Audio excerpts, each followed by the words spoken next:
A ver, vamos a plantear una situación.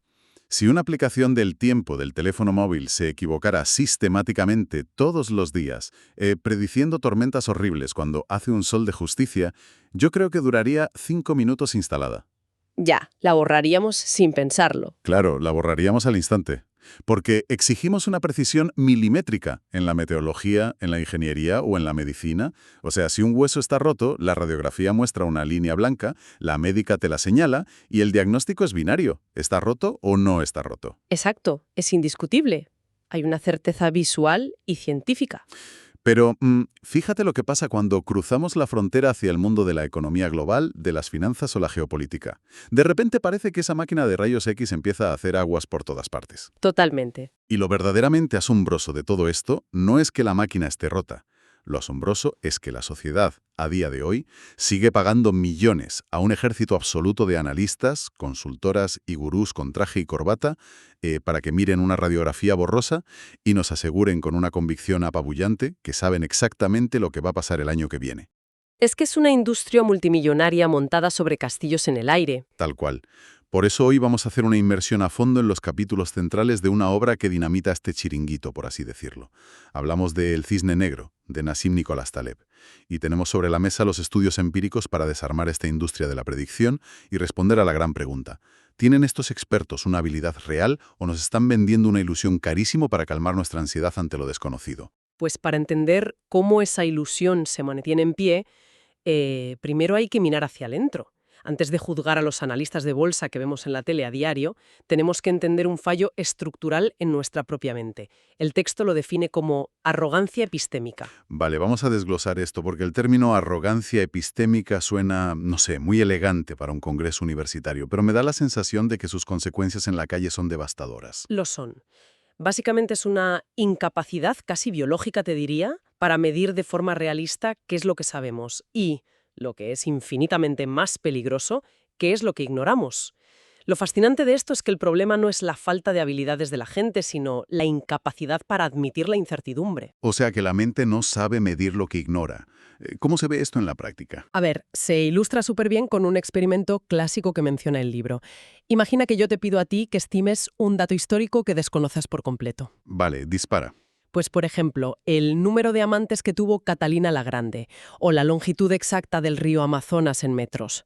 La trampa aquí es que tú pido que me des un rango numérico en el que estés un 98% seguro de acertar.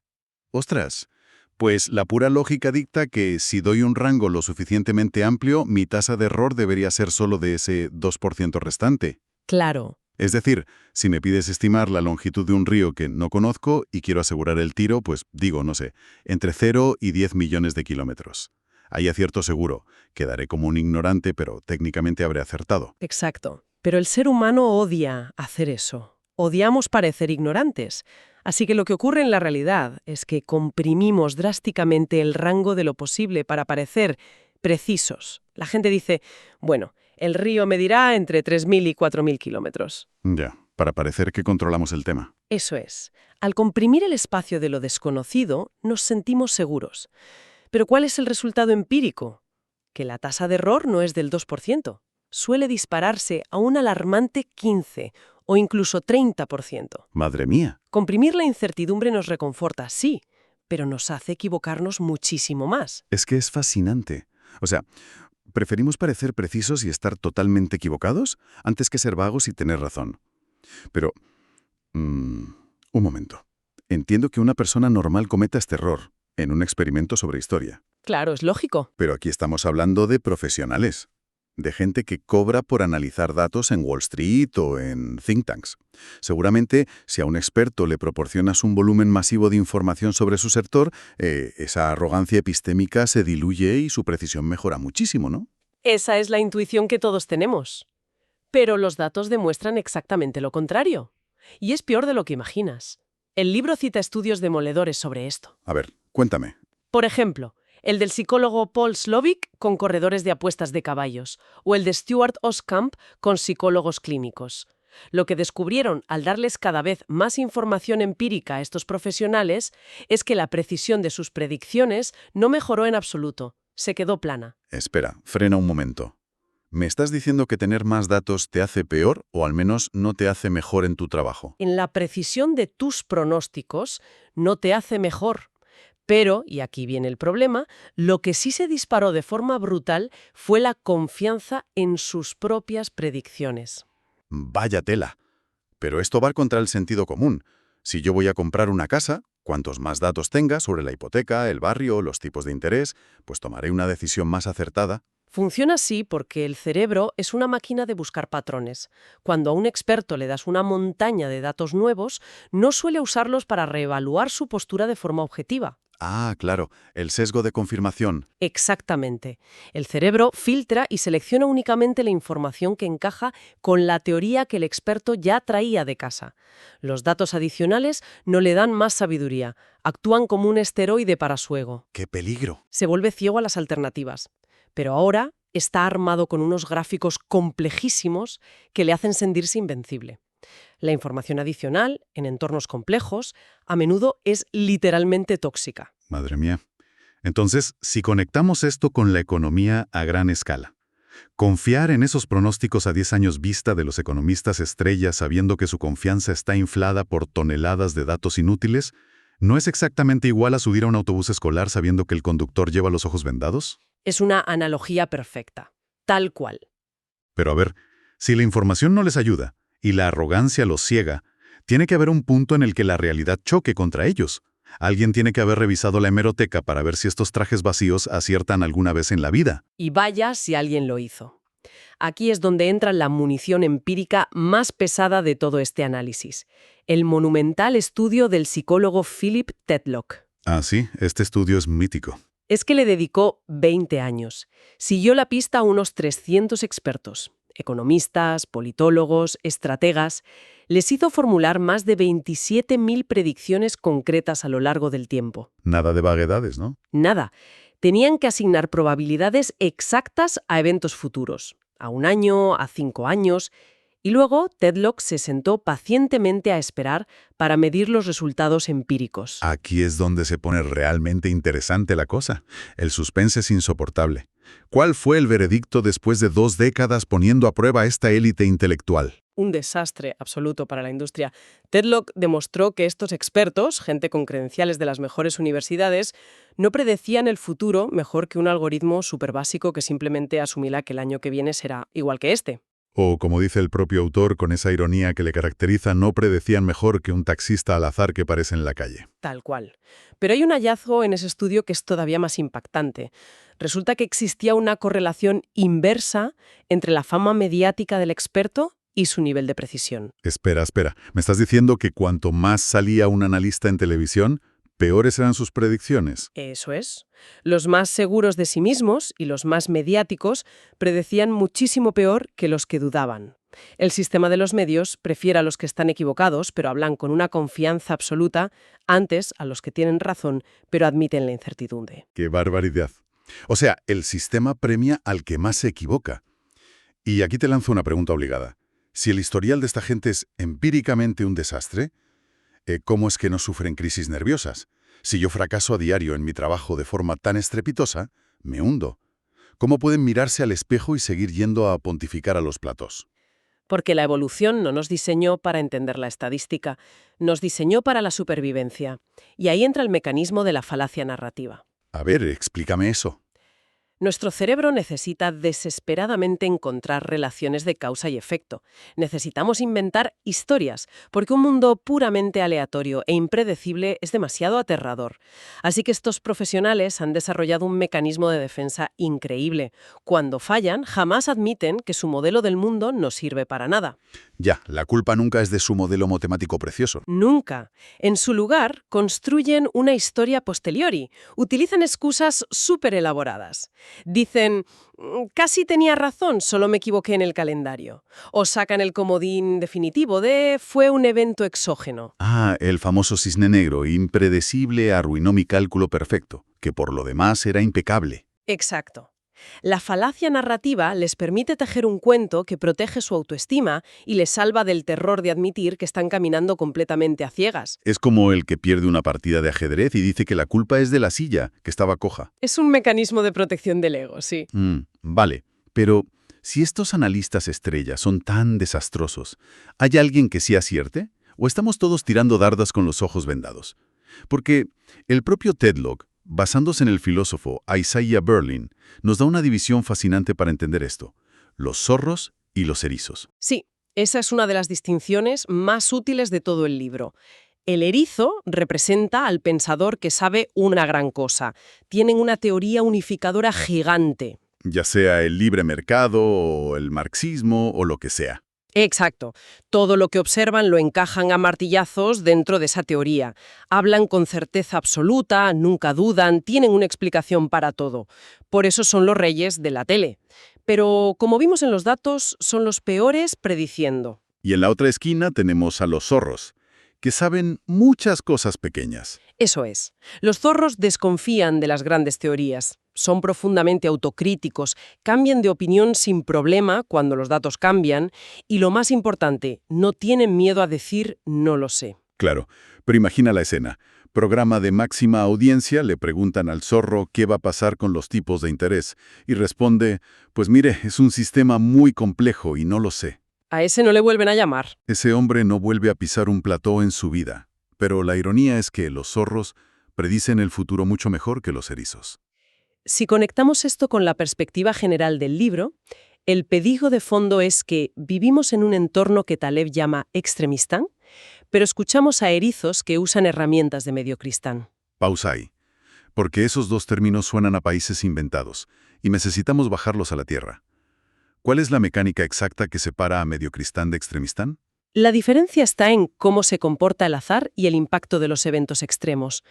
Mediocristán es un entorno con límites físicos, donde el azar es predecible y suave. Ponme un ejemplo. Piensa en la altura humana. Si reúnes a 1000 personas al azar en un estadio, tendrás una altura media, pongamos de 1,70 m. Si de repente por la puerta entra el hombre más alto del mundo, que mide 2,5 m, la media del estadio apenas se va a mover unos milímetros. Entendido. El extremo no puede destruir la media total. Eso es. La estadística tradicional funciona genial ahí. Pero extremistán es un entorno donde no hay límites físicos, donde un ganador se lo puede llevar todo. Piensa en la riqueza. Vale, el mismo estadio con 1000 personas. Exacto. Calcula su patrimonio medio, digamos 50.000 euros, pero si de repente entra por la puerta un multimillonario tecnológico con 100.000 millones, la riqueza media de cada persona en esa sala salta a 100 millones de euros. ¡Qué brutalidad! Un solo evento atípico ha destruido por completo el análisis previo. O sea, el peligro gigantesco es que nuestra economía, las pandemias globales y los mercados operan bajo las leyes salvajes de extremistán. Así es. Pero seguimos escuchando a erizos rebosantes de confianza que construyen teorías usando matemáticas de mediocristán.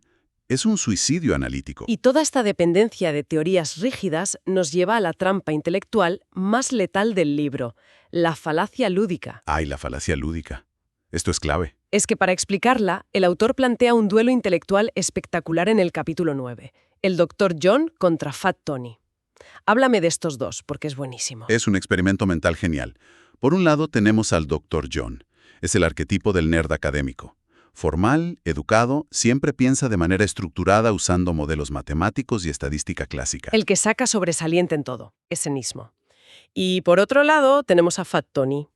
Un tipo de la calle de Brooklyn, intuitivo, puramente experiencial y muy escéptico de los libros. Un tipo que se busca la vida. Eso es. Y Taleb les plantea a los dos el mismo dilema. Se lanza una moneda al aire 99 veces y sale cara en todas y cada una de las tiradas. La pregunta es, ¿cuál es la probabilidad de que la tirada número 100 sea cruz? Claro. Si yo me pongo el sombrero del Dr. John, la respuesta de manual universitario es el 50%. Es un evento independiente, la moneda no tiene memoria. Si la moneda es perfecta, 50%. Exacto. Esa es la respuesta estadística pura. Pero luego le preguntan a Fat Tony. Y Tony se echa a reír y dice que la probabilidad de que salga cruz es de menos del 1%. Menos del 1%. ¿Por qué? Algo huele raro. O la moneda está trucada o el juego está amañado. Apuesto a cara sin dudarlo. Es que es brutal, porque fuera del aula, Fat Tony tiene toda la razón del mundo. Toda la razón. Fat Tony cuestiona el supuesto de que el modelo es correcto. El Dr. John asume ciegamente que las premisas del problema son inquebrantables. Esta es la esencia de la falacia lúdica. Confundir las reglas de los juegos de mesa o los casinos con la incertidumbre de la calle. Exactamente.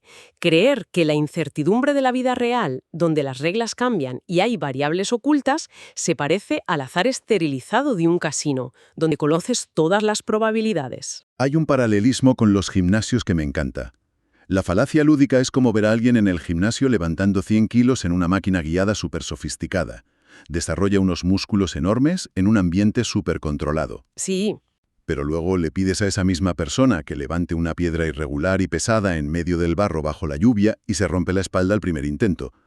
La fuerza del gimnasio no sirve en el mundo no estructurado. Esto plantea una pregunta importante. Todo nuestro sistema educativo está montado para premiar con honores a los Dr. Jones y para castigar o suspender a los Fat Tonys. Y eso nos deja ciegos ante los verdaderos cisnes negros, que nunca aparecen en los exámenes tipo test. Totalmente. Nos programan para caer en la trampa. Entonces, ¿qué significa todo esto? Si hemos demolido a los expertos de traje vacío, si la información infla su arrogancia y si los modelos de casino no funcionan, ¿cómo operamos en el mundo? Alguien podría pensar que la única salida es el cinismo absoluto y pensar que nadie sabe nada. No hay que caer en el cinismo. El libro hace una distinción clave. Hay dominios donde la experiencia es real y dominios donde es ilusoria. ¿Y cómo los distinguimos? Por el criterio del feedback, de la retroalimentación. Piensa en un cirujano, un ajedrecista o un piloto de avión. Operan en sistemas donde si te equivocas, el entorno te da un feedback claro, rápido e inequívoco. Claro, el tablero de ajedrez no cambia de tamaño a mitad de partida. Si el piloto se equivoca, salta una alarma al instante. Eso es expertise real.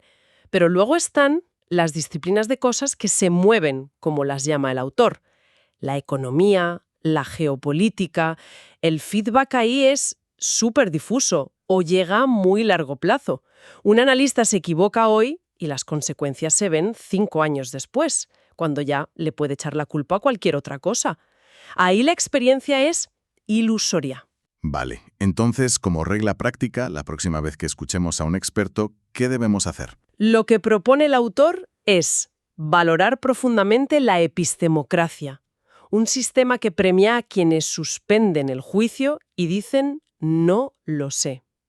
Debes preguntarle al experto no por su pronóstico, sino por los límites de su confianza. Busca a los zorros empedernidos. Ya, buscar a los que manejan probabilidades en lugar de certezas dogmáticas. ¿Y a nivel personal con nuestro dinero o decisiones? Aplicar la estrategia de la barra de pesas, la Barbell Strategy. En mi extremo eres hiperconservador con los grandes riesgos que no entiendes, para que ningún cisne negro negativo te arruine, y en el otro extremo eres muy agresivo con pequeñas oportunidades de riesgo asimétrico. Asumes que te puedes equivocar en lo pequeño, pero te blindas en lo grande. Es un cambio de mentalidad brutal. En resumen, quienes nos escuchan deben recordar que la historia no gatea de forma ordenada, sino que da saltos impredecibles y violentos. Y predecir el futuro de Extremistán con modelos de casino es una receta para el desastre. Totalmente. Hay que saber cuándo escuchar a Fat Tony y cuándo ignorar al Dr. John. Nos queda una reflexión muy provocadora. En el trabajo de cada persona que nos escucha, ¿actúan más como zorros o como erizos? Y lo más urgente, ¿a qué erizo rebosante de confianza se le está prestando atención ahora mismo que podría estar guiándonos hacia un precipicio que ni siquiera es capaz de ver? Es una gran pregunta para dejar en el aire. Desde luego. Y mucha atención porque en nuestra próxima inmersión destaparemos lo que el autor llama el gran fraude intelectual. Hablaremos de cómo una simple figura geométrica, la famosa curva de Campana, ha engañado a la ciencia moderna y causado estragos en la economía global. Hasta la próxima.